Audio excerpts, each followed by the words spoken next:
Kewajiban yang paling besar terhadap manusia buat wanita adalah suaminya. Kalau suami, bagaimana hak dan kewajiban kita berbangun kepada siapa? Hak kita kepada orang. Bagaimana mungkin akan tercipta rumah tangga sakinah, mawaddah, warahmah? Pemimpin akan dipertanyakan apa yang dipimpin. Makanya di saat kita sudah mengakadkan atau sudah menikahkan itu anak kita, maka tanggung jawab orang tua sudah terlepas. Maka orang dulu kalau tentang anaknya lahir nanya sama kiai, gimana anaknya siapa yang baik, nama Allah. Anak tidak tahu apa kita Yasin di segi penuh.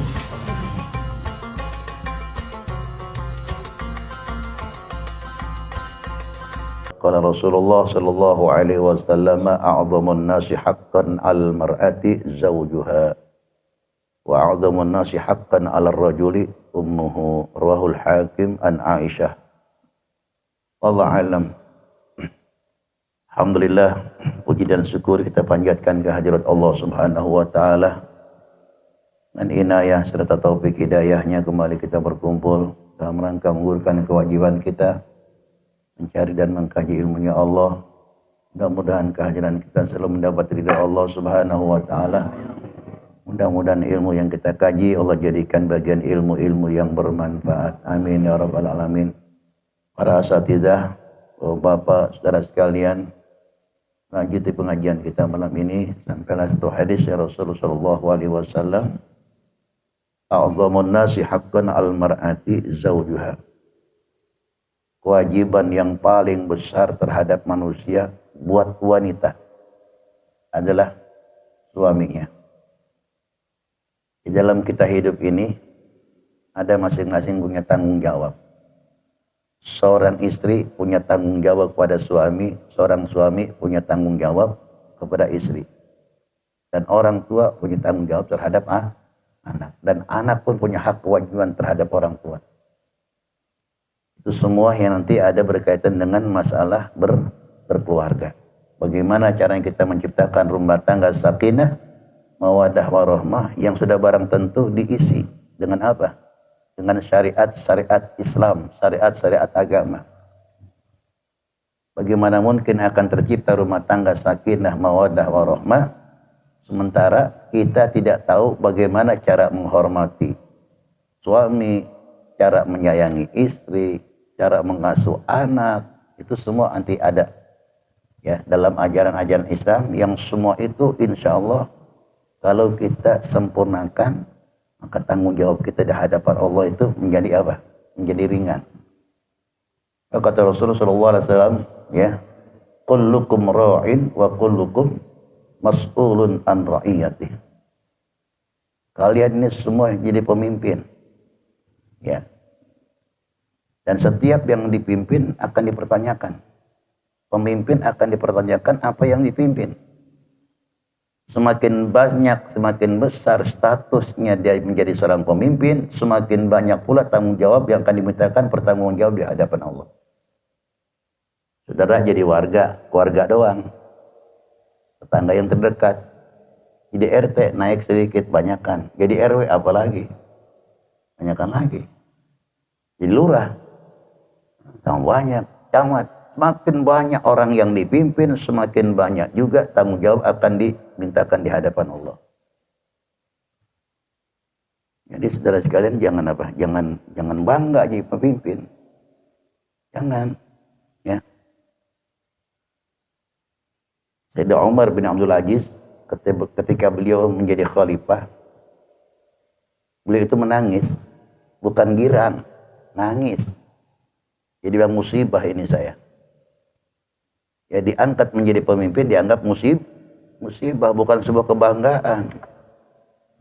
Kenapa musibah? Tadi alasannya semakin banyak tanggung jawab yang akan ditanggung jawabkan di hadapan Allah. Dalam satu ketika beliau jadi khalifah, datanglah keluarganya ke istana beliau. Ditanya, dalam riwayat ini anaknya, kau datang ke sini untuk apa? Urusan pribadi apa urusan negara? Datang ke sini urusan pribadi ayah, urusan keluarga bukan negara. Maka Tidak, Umar bin Abdul Aziz ternyata matiin lampu. Matikan lampu. Anaknya bertanya, kenapa ayah matikan itu lampu? Nah, ini lampu milik negara, bukan milik keluarga. Sementara kamu datang ke sini ada urusan keluarga. Sampai ke situ dicontohkan itu. Karena kan kita yang enggak fasilitas negara digunakan semena-mena. Mobil kantor khusus gunakan dari rumah ke kantor. Jangan dibuat jalan-jalan. Nah, pulang kampung, plat nomor 2. Iya kan? Loh, itu akan dipertanyakan. Gitu loh. Tapi memang orang sekarang udah nggak takut itu. Kenapa itu masalah nanti belakangan. Begitu besar tanggung jawab. Nah, sekarang miniatur rumah tangga ini termasuk kepala negara kita nih. Ibu negara siapa? Istri kita. Nah, di sini dibedakan oleh Nabi, hak dan kewajiban yang besar bagi istri untuk suaminya adalah suaminya. Kalau suami bagaimana hak dan kewajiban kita berbakti kepada siapa? Hak kita ini kepada orang tua kita, ibu kita. Jadi kalau makan kita ini wajib berbakti kepada orang tua, sementara istri kita wajib kepada suami. Makanya di saat kita sudah mengakadkan atau sudah menikahkan itu anak kita, maka tanggung jawab orang tua sudah terlepas. Umpama kita punya anak perempuan, ya, kita nikahin tuh anak. Setelah diterima, saya terima nikahnya Fulanah binti Fulan, detik itu juga tanggung jawab ya agama telah berpindah tangan kepada siapa? Kepada suami. Urusan duniawiyah boleh orang tuanya bantuin, tapi urusan akhirat sudah tidak lagi ada tanggung jawab dia. Sehingga boleh setelah kita nikahkan itu anak kita bilang begini, nah, tugas dan kewajiban saya di hadapan Allah selesai. Aku berlindung daripada fitnahku nanti di hadapan Allah. Supaya maksudnya apa? Jangan sampai menuntut hak dan kewajiban anak terhadap kita. Kita kan seorang ayah nih. Kewajiban kita terhadap anak kita ketiga. Hakul waladi ala walidihi. Ya. Hak dan kewajiban orang tua yang harus dipenuhi terhadap anaknya ada 3. Yang pertama, husnul ismi. Kasih nama yang baik. Nama yang bagus, nama islami kalau kita menjadi orang Islam. Apa hikmahnya di balik itu sudah masuk dakwah Islam itu terhadap anak kita. Bahwa ada perbedaannya, nama muslim ada bedanya dengan nama non-muslim. Itu loh. Maka orang dulu kalau makan anak yang lahir nanya sama kiai, gimana anaknya siapa yang baik namanya. Ya walaupun ada peribahasa apa arti sebuah nama, kan ada. Nanti itu nama penting. Dan nanti pada hari kiamat seseorang itu akan dipanggil sesuai namanya. Kan kalau namanya bagus kan dipanggil sama Allah enak. Ya Abdullah, hadir ya Allah. Gitu. Ya. Ada juga ya nama yang tidak baik, yang kurang baik maksudnya gitu. Dipanggil lagi, Paul, ya Allah. Sesuai dengan namanya, gitu loh. Makanya sampai kata Nabi kasih ajaran khairul ismi ya ma humida wa ma ubida. Sebaik-baiknya nama itu ada Abdullahnya, ada Muhammadnya. Andaikan Muhammad ditambahin ya. Boleh Asmaul Husna boleh, cuma pakai Abdul. Ya, Abdul Fattah, Abdul Razak. Boleh. Nama malaikat boleh, Muhammad Ridwan, boleh.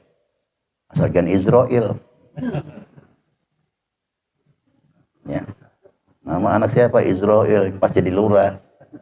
Terus sekalian mari sama-sama kita dengarkan sambutan dari lurah Israel. Wah, serem. Artinya apa? Boleh ya mengambil nama atau tafaulan daripada ulama-ulama. Diajarkan tuh kita ya sunnah Nabi. Ya, usahakan anak itu namanya nama Islami. Jadi intinya kita sudah mulai berdakwah semasa kecil. Kan kita disunatkan, ya, kalau makan anak itu lahir diazankan kuping kanan, dikomati. Kenapa itu? Salah satu hikmahnya agar jangan tuh anak nanti kesambet jin. Jadi kalau makan ada orang sini kesambet jin mulu, nggak diazanin lo lahir. Satu. Yang kedua, sudah masuk tuh ke telinganya dakwah Islam. Pertama yang diperdengarkan oleh orang tua terhadap anaknya kalimat-kalimat Allah, Allahu Akbar, Allahu Akbar. Berarti kita masuk ke dakwah tuh. Sehingga orang barat aja sudah orang percaya itu. Masih di kandungan ibunya. Kadang-kadang disetelin kaset itu. Karakter itu akan terbawa oleh bayi yang berada dalam kandungan. Kadang kita heran juga dengan kebesaran Allah. Anak 3 tahun hafal Quran. Walaupun bacanya terbata-bata. Kita Yasin keserimpet mulu. Ya. Nah ini mungkin salah satu ya, keistimewaan sang ibu itu. Mungkin dia riyadhahnya. Atau bagaimana cara mengenalkan karakter semasa dia berada dalam kandungannya. Bisa itu. Kita nggak nge. Ada lagi. Kadang-kadang orang riyadhah dengan menjalankan puasa sunnah. Anaknya dalam kandungan dia puasa sunnah. Jadi kita main gaple. Ini lagi ngandung, bukan baca, bukan puasa, bukan ibadah. Gaple siapa lu? Ya wajar. Ada lagi kadang-kadang nandak mulu. Atau anak ngibing terus. Sesuai kan gitu maksudnya itu. Ada peribahasa al-walad bikasbikal walid. Anak itu bagaimana kerjaan orang tuanya. Kan gitu. Ada kalong, ada kampret. Bapak nyolong. Itu kan ide peribahasa. Jadi, apa nih? Buah jatuh nggak jauh dari peribahasa. Jadi kita minta tuh mudah-mudahan ini semua yang namanya bagus, bukan gabus. Ini contoh kalau kita punya anak. Gitu. Namain yang bagus. Ya, mudah-mudahan dengan asbabiyah nama kita ngikuti sunnah Nabi, ittiba dengan perintah Nabi, mudah-mudahan ini ada orang yang baik. Tuh, ya. Kemudian yang kedua, apa pendidikan yang kita kasih tuh? Tanggung jawab selaku orang tua apa? At-ta'lim. Ya, mendidik. Kenalkan itu anak-anak dengan ilmu-ilmu agama. Kasih dasar dengan apa? Dengan ilmu agama. Sampai kata Syekh Muhammad Ibn Ruslan dalam kitab Zubatnya, awwalu wajibin 'alal insani ma'rifatul ilahi bistiqani. Dasar yang pertama kewajiban selaku orang tua khususnya, umumnya untuk kita semua, memperkenalkan akidah buat anak-anak. Dasari dulu dengan apa? Dengan akidah, cara beriman kepada Allah. Walaupun secara apa? Secara gambaran ijmali, secara global gitu loh. Sebab saudara, anak ini nanti akan ngikut. Kan ada tuh cara memancing katanya saudara sekalian. Itu rame tuh. Jadi saat kalau kan kita berikan salah, masukin ke tempat pendidikan, tidak mustahil tuh anak akan membawa karakter. Diserap dengan otaknya. Tanya, ayo minta kepada Tuhan kamu Allah. Minta permen, ada enggak? Merem ya, mata kamu merem. Mati gak dapat. Coba minta sama Tuhan saya. Oh Tuhan Yesus Kristus minta permen, dikasih orang suruh merem. Oh kalau gitu Tuhan Allah nggak ada, yang ada itu karakter tuh. Ya, bisa terbawa. Kayak tadi jangan salah diri, kenalkan dulu ya.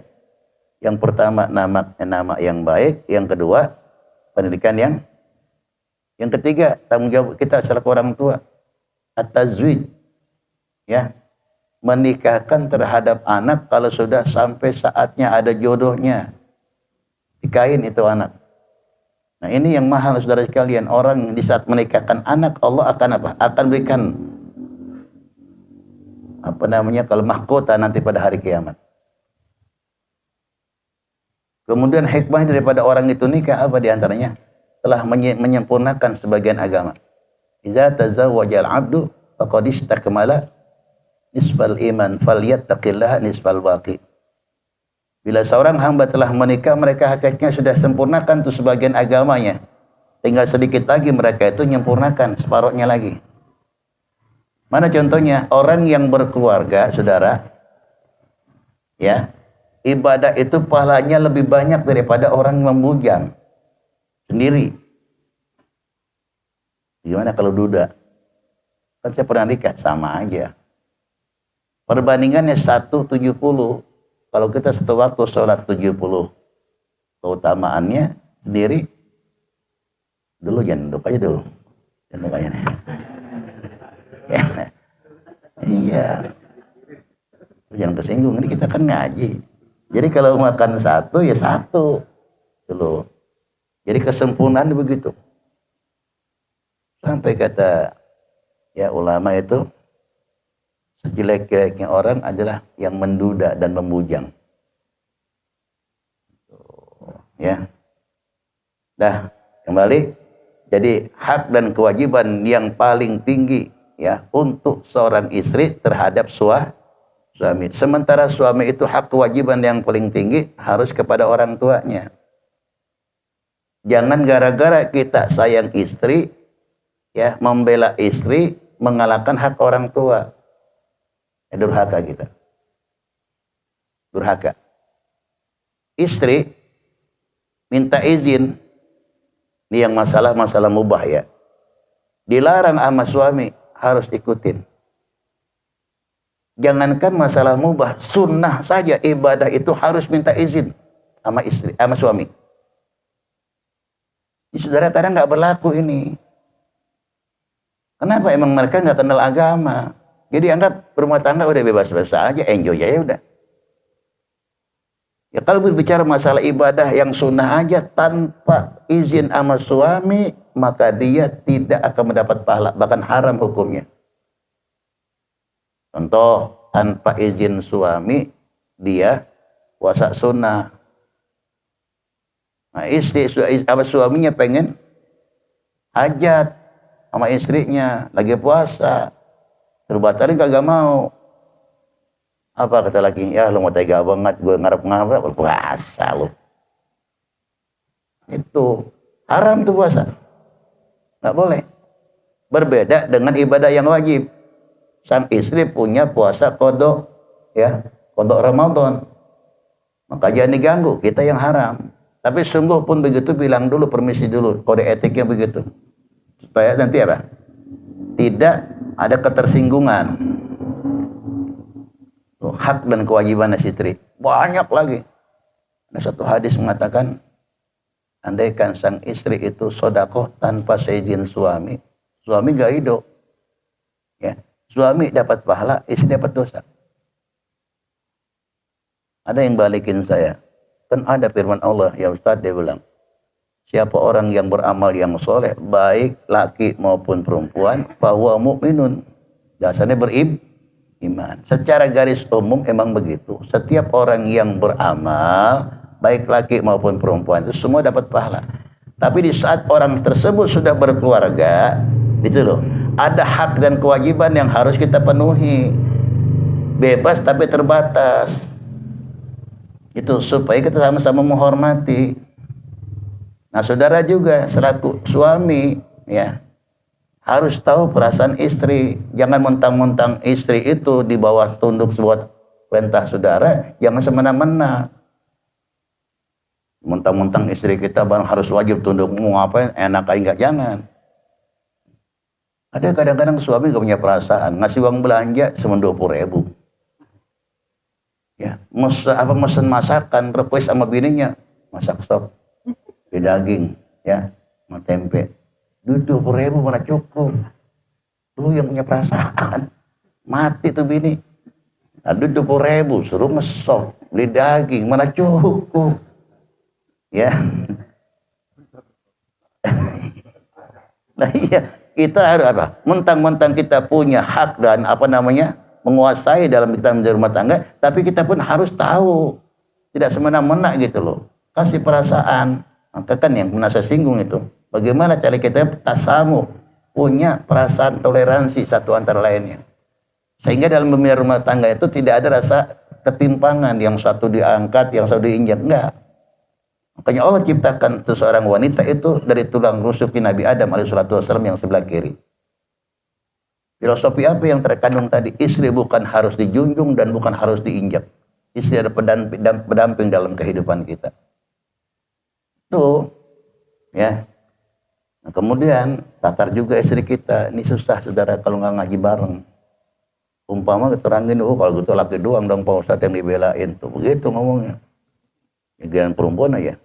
Saya pernah baca kitab buku tuh Jen. Ya, pada cemberut semua tuh ibu-ibu. Waduh, kenapa dianggap tuh dia doang tuh?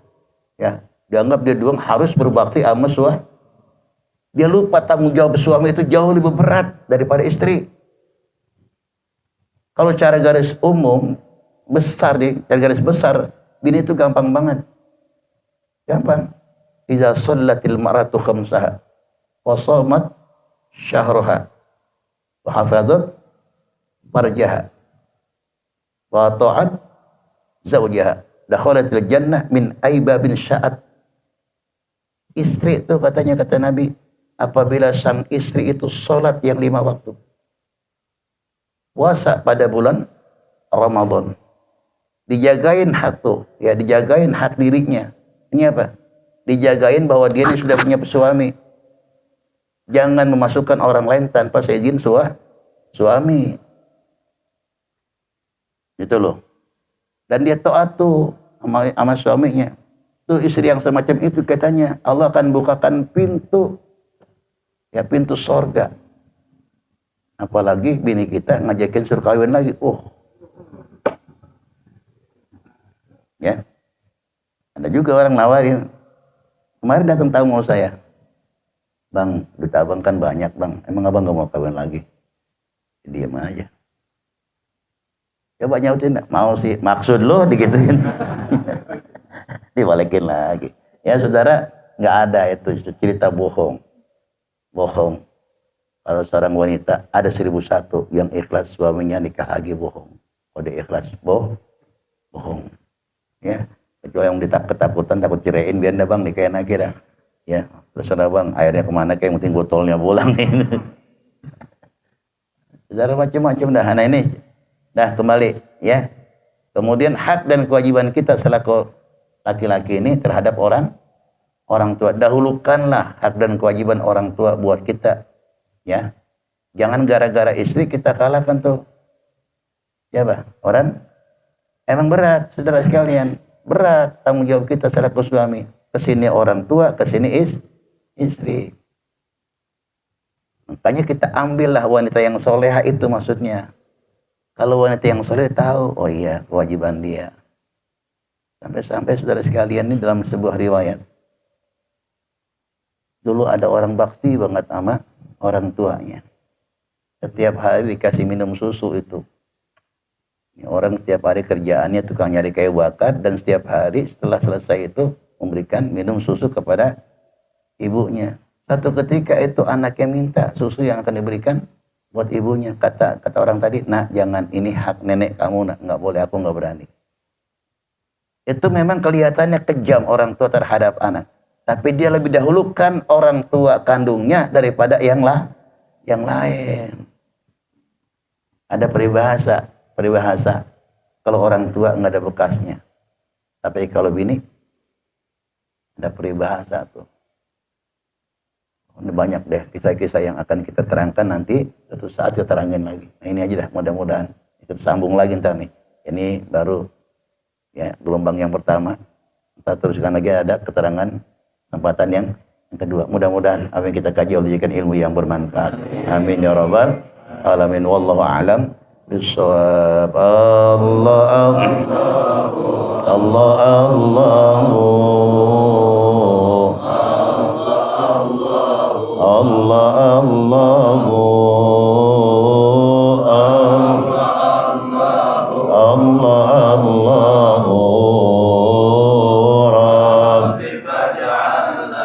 Minal akhyar.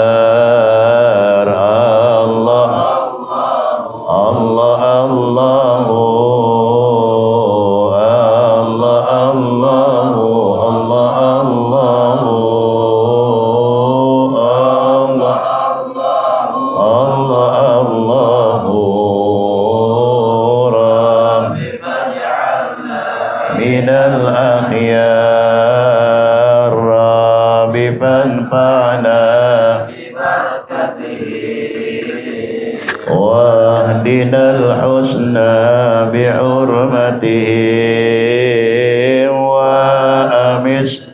في طريقتهم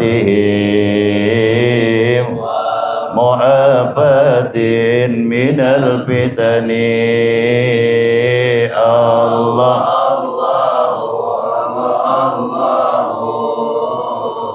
الله الله الله الله الله الله رب فاجعلنا من الأخيار قبول كل سلام الأرض الفاتحة.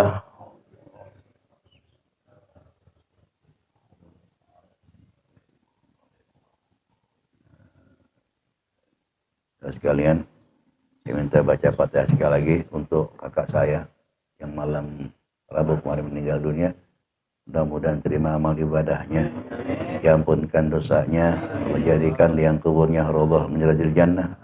Dan teman pengajian kita juga orang tua, Bapak Haji Nur, ya, malam yang sama juga meninggal dunia. Mudah-mudahan Allah terima amal ibadahnya, Islam imannya. Nah, yang sakit siapa itu? Istrinya Bang Dul, ya, lagi sakit, mudah-mudahan dia, ya. Ya, mudah-mudahan disahkan oleh Allah Subhanahu wa taala. Al-Fatihah. Bismillahirrahmanirrahim. Alhamdulillahirabbil alamin arrahmanir rahim maliki yaumiddin. Iyyaka na'budu wa iyyaka nasta'in. Shiratal mustaqim, shiratal ladzina an'amta 'alaihim ghairil maghdubi 'alaihim waladdallin. Amin. Amin.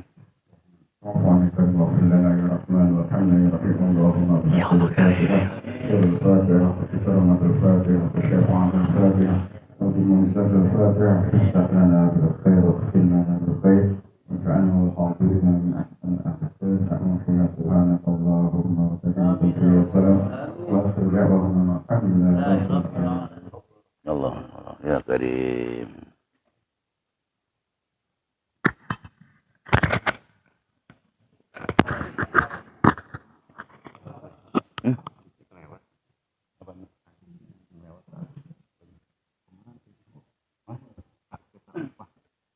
Oh iya.